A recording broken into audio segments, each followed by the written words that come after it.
ಇಷ್ಟೆಲ್ಲ ಒಂದು ವೆರೈಟಿ ಇರುವ ಪ್ರಪಂಚದಲ್ಲಿರುವ ಡೈರೆಕ್ಟರ್ಸ್ಗಳು ಆಯ್ಕೆ ಮಾಡುವ ಕಥೆಗಳಿಂದ ಇನ್ಫ್ಲೂಯೆನ್ಸ್ ಆಗಿ ಅವ್ರ ಜೀವನನ ನಡ್ಸ್ಕೊಂಡು ಹೋಗೋ ಆಡಿಯನ್ಸ್ ಮಧ್ಯೆ ಇರೋ ಪ್ರಪಂಚದಲ್ಲಿ what you think is the beauty of ಎಲ್ಲ ಡಿಫ್ರೆಂಟ್ ಡೈರೆಕ್ಟರ್ಸ್ಗಳು? ಅಂದರೆ ಈಗ ನಿಮ್ಮ ಹಸಿವೆ ಬೇರೆ ಡೈರೆಕ್ಟ್ರಾಗಿ ನನ್ನ ಸಿನಿಮಾ ಅಂದರೆ ನಾನು ಇದನ್ನು ಜನಕ್ಕೆ ಹೇಳಕ್ಕೆ ಹೊರಟಿದ್ದೀನಿ ಅಂತ, ಇನ್ನೊಬ್ಬರು ಹಸಿವೆ ಬೇರೆ. ಈ ಎಲ್ಲ ಹಸಿವುಗಳನ್ನು ಆಡಿಯನ್ಸು ಒಂದು ಕಡೆ ಕಂಟ್ರೋಲ್ ಮಾಡ್ತಿರ್ತಾರೆ. ಎರಡು ಮೀಟ್ ಆಗಬೇಕು, ನಿಮ್ಮ ಹಸಿವು ಮತ್ತು ಅವರು ಇದು. ಸೊ ನಿಮ್ಮ ಈ ಒಂದು ಆಲ್ಮೋಸ್ಟ್ ಎಷ್ಟು 20 ವರ್ಷದ ಜರ್ನಿ, ಐ ಥಿಂಕ್ 1999 ಈ ಜರ್ನಿನಲ್ಲಿ ಕಾಲಕ್ಕೂ ಇಟ್ ಕೀಪ್ಸ್ ಚೇಂಜಿಂಗ್ ಅಲ್ಲ, ಆ ಟ್ರೆಂಡ್ ಅನ್ನೋದು ಟಕ್ ಟಕ್ ಟಕ್ ಟಕ್ ಟಕ್ ಟಕ್ ಅಂತ. ಸೊ ಇದೆಲ್ಲದ್ರ ಮಧ್ಯ how do directors update?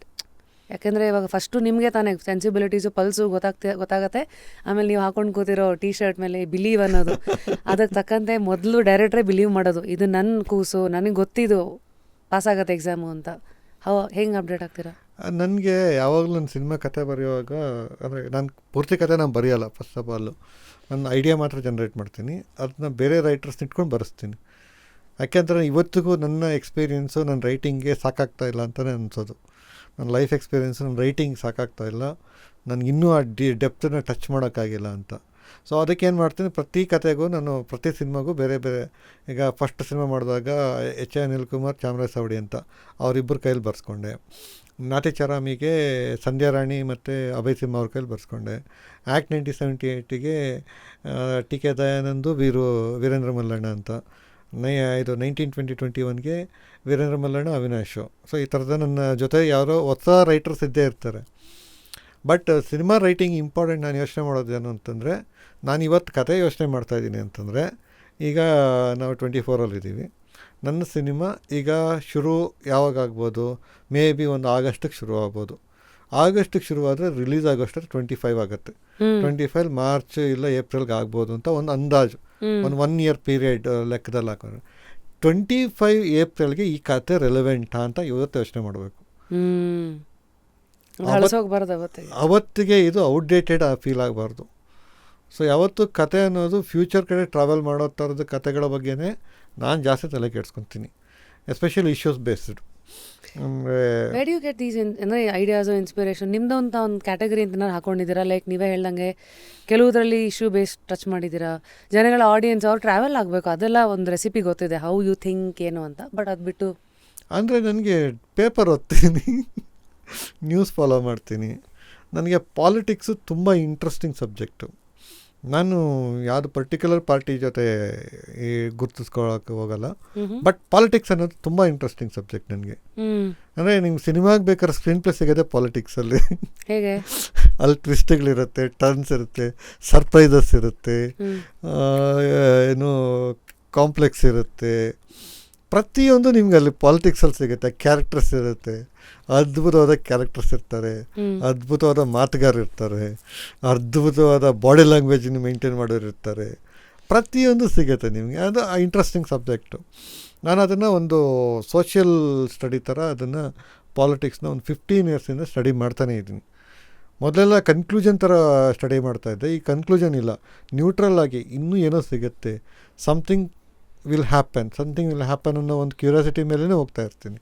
So ಅದು ಸಖತ್ತು ಇಂಟ್ರೆಸ್ಟಿಂಗ್ ವಿಷಯ ನನಗೆ. ಅದ್ರ ಜೊತೆಗೆ ಪೇಪರ್ ಓದ್ತೀನಲ್ಲ, ಅದು ಪ್ರೆಸೆಂಟ್ ವರ್ಲ್ಡ್ ಬಗ್ಗೆ ಹೇಳುತ್ತೆ. ಮತ್ತು ಯಾವ ಥರ ಪೇಪರ್ ಓದ್ತೀವಿ ಅನ್ನೋದು ಇಂಪಾರ್ಟೆಂಟು, ಯಾವ ಥರ ನ್ಯೂಸ್ ಫಾಲೋ ಮಾಡ್ತೀವಿ ಅನ್ನೋದು ಇಂಪಾರ್ಟೆಂಟು. ಸೋಷಿಯಲ್ ಮೀಡಿಯಾದಲ್ಲೂ ಇರ್ತೀನಿ, ಅದರಲ್ಲಿ ಇರಿಟೇಟ್ ಮಾಡೋನೆಲ್ಲ ಬ್ಲಾಕ್ ಮುಗಿಸ್ಬಿಡ್ತೀನಿ. ಯಾಕಂದ್ರೆ ನನ್ನ ನೆಮ್ಮದಿ ನನಗೆ ಮುಖ್ಯ. ನಾನು ಜಗತ್ತಲ್ಲಿರೋದು ಇರಿಟೇಟ್ ಆಗೋದಕ್ಕಲ್ಲ, ಕಲಿಯೋದಕ್ಕೆ ಅಂತ. ಹ್ಯೂಮನ್ ಜೊತೆ ಒಳ್ಳೆ ರಿಲೇಷನ್ಶಿಪ್ ಮೇಂಟೈನ್ ಮಾಡೋದಕ್ಕೆ, ಮನುಷ್ಯರ ಜೊತೆ ಒಂದು ಬಾಂಡಿಂಗು, ಒಂದು ಪ್ರೀತಿ, ಒಂದು ಖುಷಿ, ಒಂದು ನಗು, ಏನೋ ಒಂದು.